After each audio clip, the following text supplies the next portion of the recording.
ঈদ করার জন্য আমরা চলে যাই আমাদের বাসায়। পেটুসের বৃহস্পতিবার পর্যন্ত অফিস ছিল।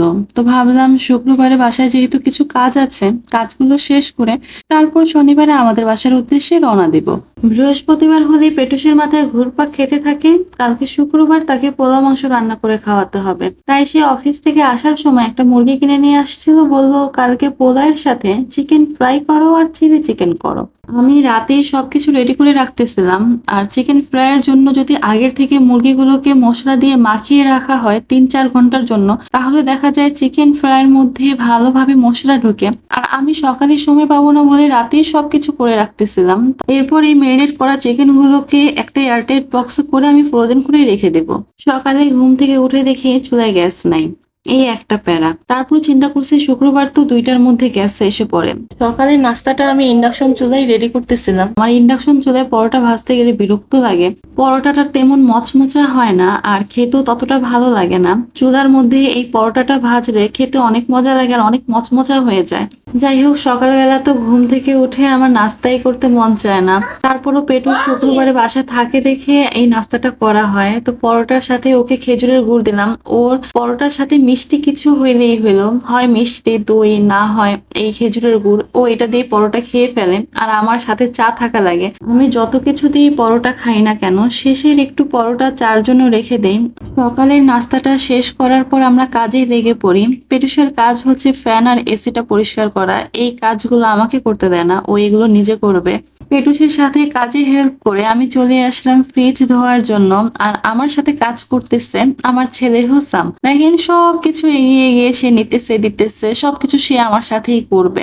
আর আমি যখন ফ্রিজ থেকে এগুলো বের করলাম তখন মনে মনে একটা কথাই চিন্তা করতেছিলাম, আমাদের সংসারে আরেকটা ছোট সংসার হচ্ছে এই ফ্রিজ। যত কিছু আছে আমরা মনে হয় সব কিছুই ফ্রিজের মধ্যেই রেখে দেই। ফ্রিজটা কেনার সময় আমি পেটুসকে বলছিলাম, পেটুস এই ফ্রিজটা আমার হবে না, আর একটু বড় সাইজ লাগবে। তখন পেটুসের একটা কথা ছিল, দুইজনের সংসারে এত বড় ফ্রিজ দিয়ে তুমি কি করবা, এটাই অনেক।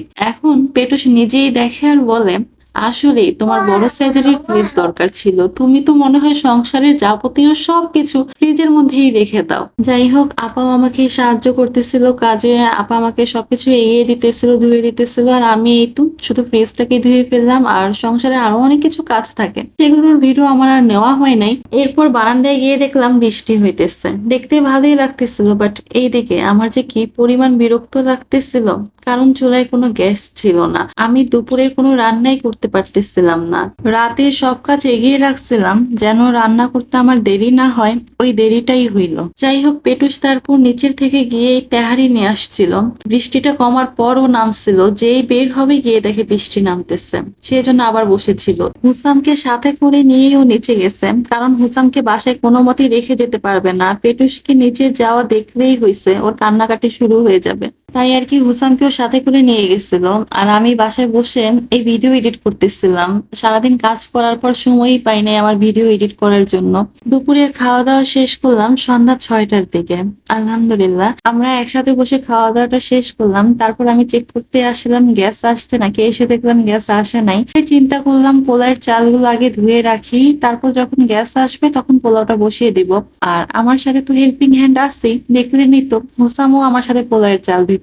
মানে যেখানে যেই কাজ আমি করব সেও এই কাজটাই করবে। যাই হোক, আমি এখানে পোলাও বসায় দিতেছিলাম। আর এইভাবে পোলাও রান্নাটা হচ্ছে সবচেয়ে শর্টকাট। এইভাবে পোলাওটা রান্না করলে খেতেও ভালো লাগে। এখানে কোনো আদা রসুন পেঁয়াজ কিছুই আমি দেই নাই।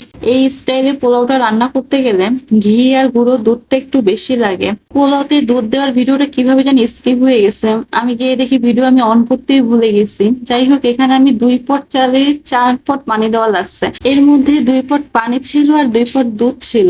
আমি এখানে গুঁড়ো দুধটা ইউজ করছি, আপনারা লিকুইড দুধটাও ইউজ করতে পারেন, বাট আমার কাছে মনে হয় গুঁড়ো দুধটা দিলেই বেশি মজা হয় এই পোলাওটা খেতে। চুলার আঁচ কমিয়ে তাওয়ার মধ্যে আমি পোলাওটা দমে বসিয়ে রাখলাম। আর এই তো ম্যারিনেট করা চিকেন গুলো আমি নামিয়ে নিলাম। আমি রাতে এই ময়দা আর কর্নফ্লাওয়ার কিছুই ইউজ করি নাই, আমি ভাজার আগে এগুলো ইউজ করি। চিলি চিকেনের জন্য আমি চিকেন গুলোকে আগে ভেজে নিতেছিলাম। চিকেন গুলো ভাজা হয়ে গেলে চিলি চিকেনটা আগে রান্না করে করে ফেলবো, দেন আমি চিকেন ফ্রাইটা করব।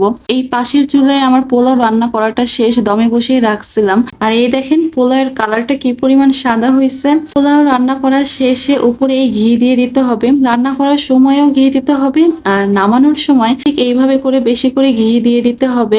এই পোলাওটা খাওয়ার সময় ঘি আর দুধের স্মেলটাই বেশি পাওয়া যায়, খেতে অনেক বেশি মজা লাগে। আপনারা একদিন হলেও বাসায় এইভাবে রান্না করে দেখতে পারেন, খেতে ভালো লাগবে। চিলি চিকেনটা রান্না করা শেষ, আর পাশের চুলায় আমি চিকেনগুলোকে ফ্রাই করে নিতেছিলাম। এটাকেই বলে রিজিক। আমি সেই রাতেই করে রাখছিলাম দুপুরে খাওয়ার জন্য। আর এই রিজিকে জুটলো গিয়ে রাতে, তাই আল্লাহ কখন কার জন্য কি লিখে রাখছে আমরা কেউই বলতে পারি না, কিন্তু সবকিছুর জন্য আল্লাহর কাছে শুকরিয়া। এই তো এটাই ছিল আমার ঈদের আগের ব্লগ।